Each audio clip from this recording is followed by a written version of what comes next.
Good morning, everyone. Welcome back to Coffee Break. And I am out in the woods walking my dog. This is the behind the scenes moment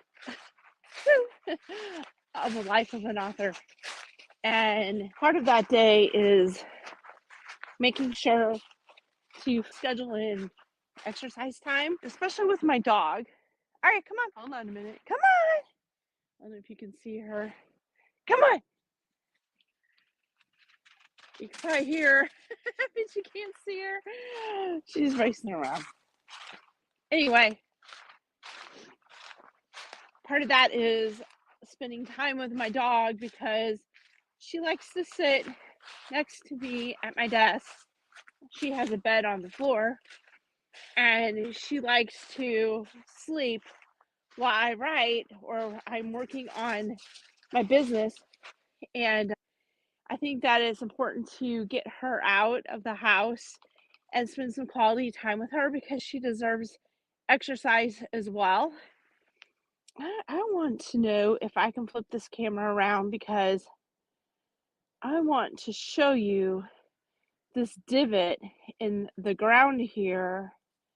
I don't know if you can see it.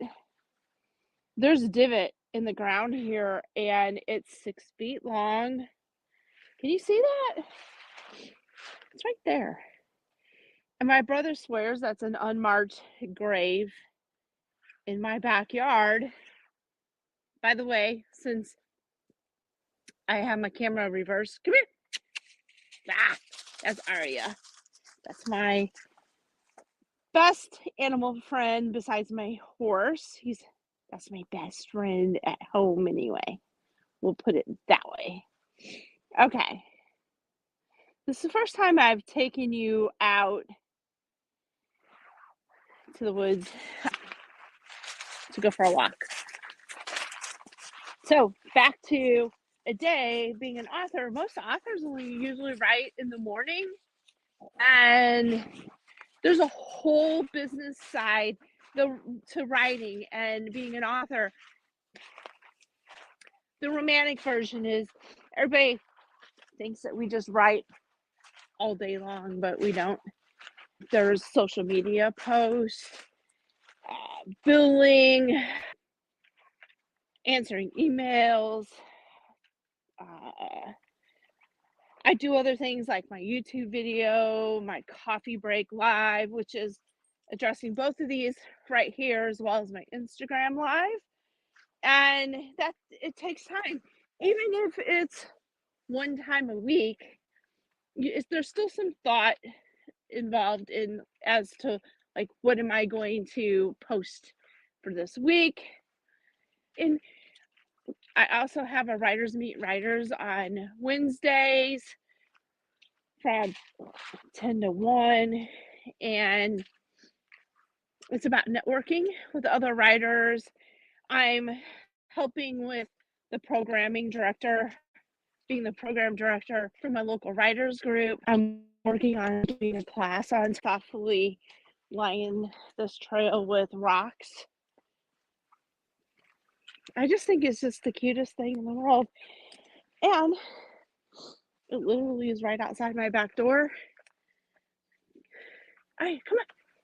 Come here. Come here.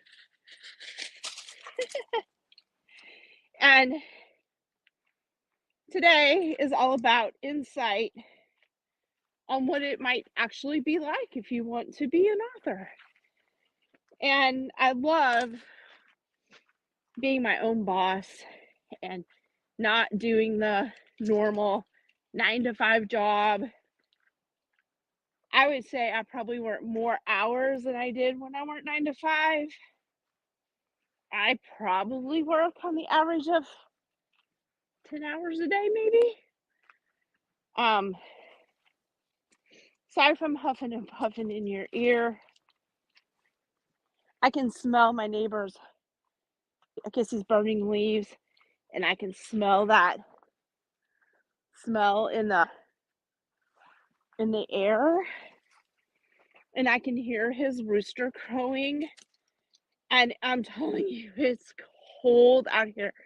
I live I'm gonna switch you back. I live in the South. It's not supposed to be this cold out. It's 27 degrees and my hand is like freezing because I'm holding my camera. She's gonna run me over. Can't see her, but she's racing through the woods. Come here. She thinks we're going back home. And she raced ahead of me. Come on. And the fact that she's off the leash, there we go. Come on. Come on, girl. Come on. Come on.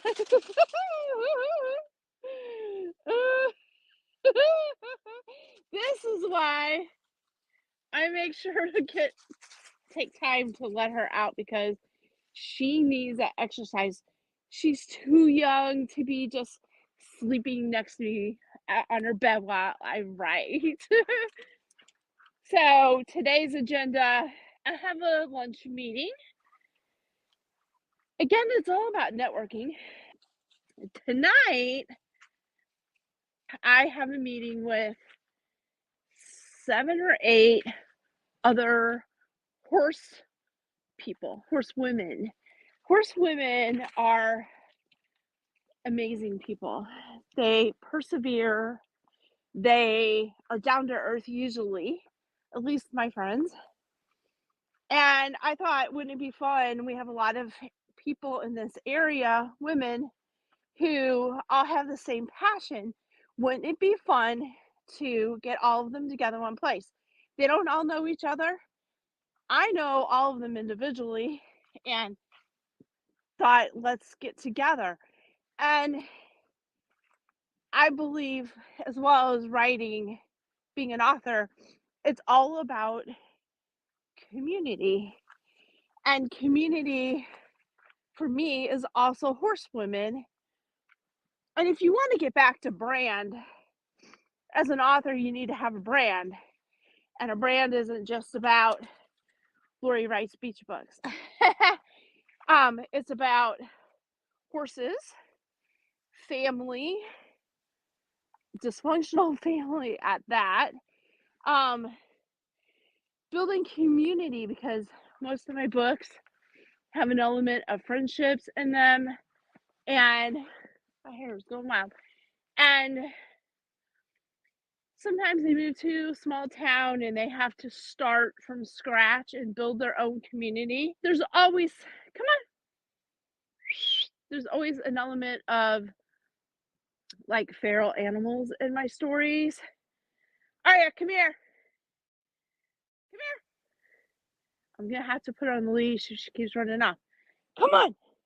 I think she's tracking an animal or something. Come on.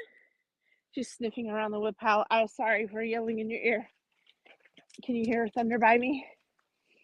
So, as an author, you want to be known for your brand, which mine includes all of those things. And it's natural. I don't think like, oh, I'm going to go do a horse group because I want to work on my brand. No, my brand is just genuinely who I am. And I want to get together with horsewomen who can support each other and get to know each other and do things with each other because it's a team approach to life. It takes a village. And if one person needs help, because let's say I had a friend who was in the hospital for a little while, her community, her horse community came together and they took care of her horses so she didn't have to worry about anything. And it would cost a lot of money to hire that out, and it's just one worry that she didn't need to have. And developing a sense of community in your own life is so important because it's fulfilling. So many people this time of that we live in right now feel like they're alone. I have done a lot of research on this, and a lot of people in our lives right now, most people are feeling lonely. And they're like, I don't know how to meet friends. I don't know how to develop that sense of community. I've been there. I can speak from experience because being a writer is a lone adventure and your house. It's like a soul career that is relies just kind of on you. Come on, come here, come here. I'm gonna have to put you on the leash. Come here, good girl. At least she comes on the collar. So, how I usually suggest, like what I suggest to people is to find a hobby. A hobby could be writing. That could also be your career. And come on, I just have to worry about my neighbors here because she's off the leash. But it is private property, so it's okay. But come on, finding your hobby and your interest and what do you love to do? Be it writing, be it horses, being painting, and tapping into that community. Uh, let's say even church.